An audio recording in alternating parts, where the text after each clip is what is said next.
Bila kita nampak raut wajah orang yang tenang cerah, maka ketenangan bukan pada wajahnya. Bila nampak orang melangkahkan kaki dengan tenang penuh wibawa, maka ketenangan bukan pada kakinya. Bila tampak ayunan tangannya tak tergesa-gesa, maka bahagia bukan pada tangannya. Di mana letak bahagia itu? Ala fil jasadi mutrah. Ketahuilah dalam jasad ada segumpal, ada sekepal, ada sesuap. Idza salahat salahal jasadu kulluh. Kalau yang segumpal itu baik, maka yang lain ikut menjadi baik. Wa idza fasadat fasadal jasadu kulluh. Kalau yang segumpal itu rusak, maka dia pun ikut menjadi rusak. Yang segumpal itulah yang mengendalikan mata, telinga, tangan, kaki. Yang segumpal itulah tempat rindu, benci, marah, ridha, ikhlas, fasik, hasad, kufur. Di sanalah bersemayam rindu dan benci. Maka jangan terlampau benci. Habib habibaka haunamma. Kalau kau sayang, sayanglah secukupnya sahaja. Karena boleh jadi hari ini kau sayang, besok berubah menjadi kebencian. Kalau kau benci, bencilah secukupnya sahaja. Boleh jadi esok pagi dia menjadi orang yang tersayang. Berapa banyak puan-puan berkata, siapa itu? Itulah orang yang dulu paling aku benci. Tapi hari ini masih ada juga benci, tapi tak banyak. Oleh sebab itu maka dijaga dia. Yauma la yanfa'u malun. Hari itu tak ada guna harta, wala banun, tak ada guna anak, illa man atallah, kecuali orang yang datang menghadap Allah biqalbin salim, dengan hati yang salim. Qaf lam ba, qallaba, berbolak-balik. Qallaba, tidak selamanya bahagia. Kadang pagi hati tenang, petang datang dia pun susah. Kadang pagi hati lapang, petang tiba dia pun gundah. Maka apa yang dapat menolong?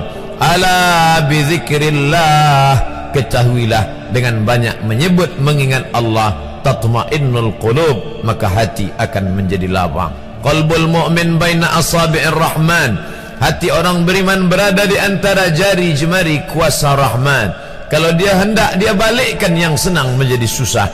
Kalau dia berkehendak yang susah, dia balik menjadi lapang.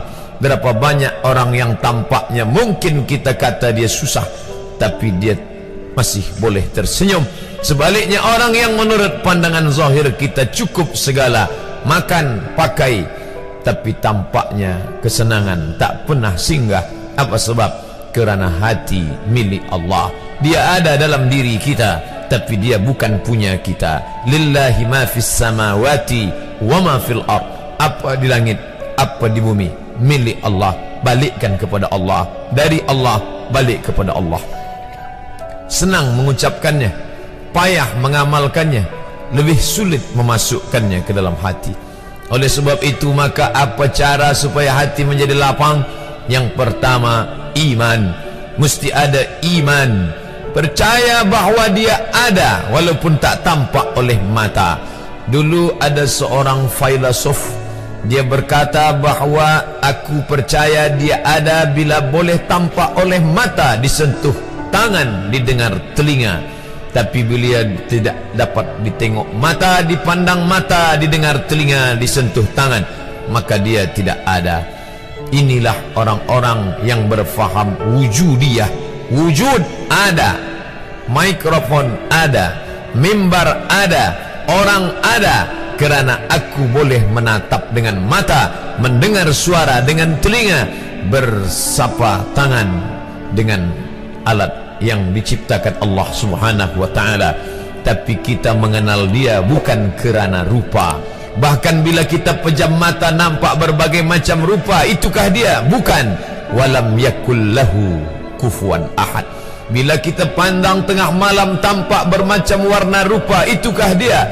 Ma khatara bibalik fallahu laisa kadzalik. Apa yang terlintas di hatimu, maka dia tidaklah seperti itu. Dia tak dapat dipandang dengan mata. La tudrikuhul absaru, dia tak dapat ditangkap mata. Wa huwa yudrikul absara, dialah yang dapat menatap mata. Jangankan dia, wajah kita pun kita tak boleh melihatnya. Siapa yang boleh melihat wajahnya? Sementara belum dijumpai cermin, belum pandai orang membuat cermin, orang tak tahu bentuk rupa wajahnya bagaimana. Sampai suatu hari dia dalam perjalanan panjang, dia tengok ada pohonan rindang, lalu kemudian dia berteduh di bawah pohon rindang, menghindar dari panas terik matahari. Di bawah pohon rindang ada kolam air, maka saat dia akan mengambil minum dari air kolam, disitulah dia melihat wajahnya. Oh, begitu rupa wajah di dalam air kolam.